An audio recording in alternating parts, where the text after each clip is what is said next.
شهر رمضان الذي أنزل فيه القرآن هدى للناس وبينات من الهدى والفرقان فمن شهد منكم الشهر فليصمه ومن كان مريضا أو على سفر فعدة من أيام أخر يريد الله بكم اليسر ولا يريد بكم العسر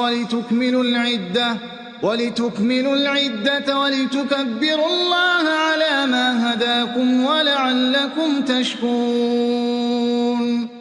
وإذا سالك عبادي عني فإني قريب أجيب دعوة الداع إذا دعان فليستجيبوا لي وليؤمنوا بي لعلهم يرشدون.